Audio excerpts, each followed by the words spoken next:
everyone, my name is Tian Yong and I'm an investment analyst with Phillip Futures. In today's Market Watch, we will be touching on a few of the major developments in the Singapore space. Earlier, on the 13th of April this year, the Ministry of Trade and Industry reported that Singapore experienced a quarterly GDP contraction of negative 1.9% for Q1 2017. This was in stark contrast with the strong 12.3% reading seen in Q4 2016. Delving deeper, it can be discerned that major drags on this growth reading stemmed from a quarterly decline in the manufacturing industry, with key dampeners observed in the transport engineering, general manufacturing and biomedical engineering space. Given this data release, a few reasonable questions to ask as a market observer would be, what's next for the Singapore economy? Is everything going to be okay? To gain some preliminary insight to these questions, a good starting place would be the Monetary Authority of Singapore's recent monetary policy statement.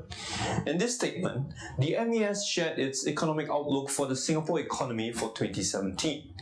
In light of the latest GDP data release, it was mentioned that growth will remain modest in 2017. This may also explain why the MAS has also decided to keep its neutral policy stance for an extended period of time, as the Singapore economy is presently not weak enough to warrant easing, while at the same time not showing adequate signs of strength to justify policy tightening. In the Singapore equity index space, initial reactions to the recent Q1 2017 GDP growth figure were less than optimistic. The Straits Times Index and the MSCI Singapore Free Index opened lower following the news. In a broader view of things, Singapore equity indices may be facing serious stalls to the previous New Year rally soon. From a technical perspective, the MSCI Singapore Free Index has already begun to show signs of momentum fatigue as prices test its 20-day slow-moving average as denoted by the red line. Watch for a possible breach under this line to indicate an imminent consolidation in prices. The index's 14-day RSI has also been showing a protracted period of trend divergence with index prices.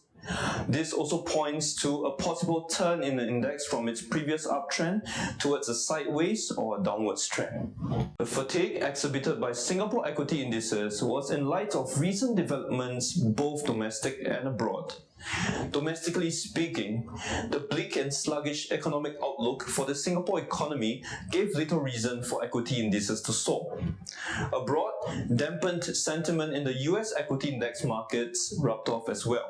For instance, the US equity index markets are exhibiting stalls to the previous Trump rally in light of mounting doubts over US President Trump's ability to deliver his tax cuts and infrastructure spending, while geopolitical tensions between the United States, Syria, China, Russia, and even North Korea rise. These factors hampered the previous upward momentum Singapore equity indices enjoyed earlier in the year, and as a result, new reasons for cheer have to be found before any uptrend persists. Well, that's about it for this issue of Market Watch. While things may seem dreary and beat down during these uncertain times, it may well mean that better days are yet to be. Please subscribe to us on PhillipCapital YouTube channel and Facebook for more videos. Once again, this is Tian Yong, Phillip Futures Investment Analyst, signing off.